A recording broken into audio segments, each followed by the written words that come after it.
Giants. Did they really exist?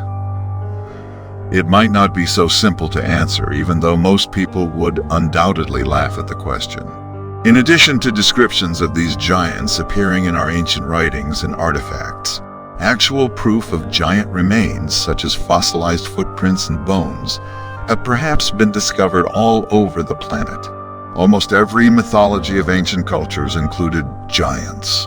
When you consider how broad and far-reaching the descriptions of giants were around the world, you may ask whether these societies were documenting historical facts or just ancient folklore legends. The scale of giants, their often violent behavior, and the fact that they engaged in fierce combat and conflicts with gods appear to be common motifs in the myths of different cultures. Another noteworthy fact is that it is always mentioned that the giants were hybrids between these gods and humans. Large megalithic buildings were attributed to the giants by many cultures. They were frequently reported to have arrived by boat. Additionally, numerous sources show that the catastrophic universal flood largely wiped them out. In an excerpt from the Arizona Silver Belt, November 16, 1895, with the headline Prehistoric Egyptian Giants, the author wrote, "In 1881, when Professor Timmerman was engaged in exploring the ruins of an ancient temple of Isis on the banks of the Nile, 16 miles below Neger-Dishfard, he opened a row of tombs in which some prehistoric race of giants had been buried. The smallest skeleton out of some 60-odd, which were examined during the time Timmerman was excavating at Neger-Dishfard, measured 7 feet 8 inches in length and the largest 11 feet 1 inch tall. These beings of extraordinary height have been the protagonists of countless legends. Among some well-documented are those of American tribes that describe ancient races of giants that inhabited the entire American continent prior to the arrival of Europeans. In addition to possessing existing working and efficient cities or towns, the Comanches were one of the tribes that occupied the Great Plains.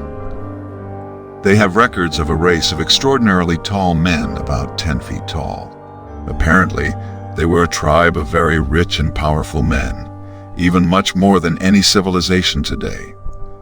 In addition, they covered a good part of the region that they inhabited in huge cities. These tribes had walls and great mountains that surrounded the cities where they resided. Further, the legend of the Paiutes tells of a race of red-haired cannibals who were located near Lovelock's Cave in present-day Nevada, United States. However, until now it is not known for sure if the stories about these giants are true or if they are an exaggeration of history.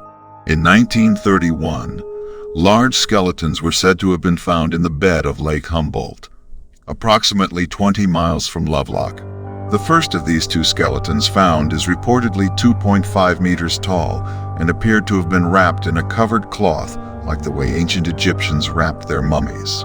The writer Horace Bardwell Cushman wrote in 1889 about this particular culture called the Choctaw. In his book titled History of the Choctaw, Chickasaw and Natchez Indians, he talks about a race of giant men who lived in what is now Tennessee.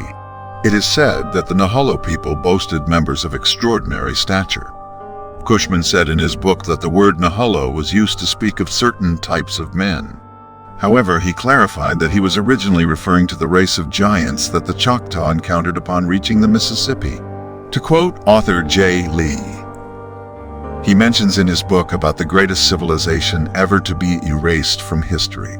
There's been a major cover-up by Western archaeological institutions since the early 1900s to make us believe that America was first colonized by Asian peoples migrating through the Bering Strait 15,000 years ago, when in fact there are hundreds of thousands of burial mounds all over America, which the natives claim were there a long time before them, and that show traces of a highly developed civilization, complex use of metal alloys, and where giant human skeleton remains are frequently found, but still go unreported in the media and news outlets.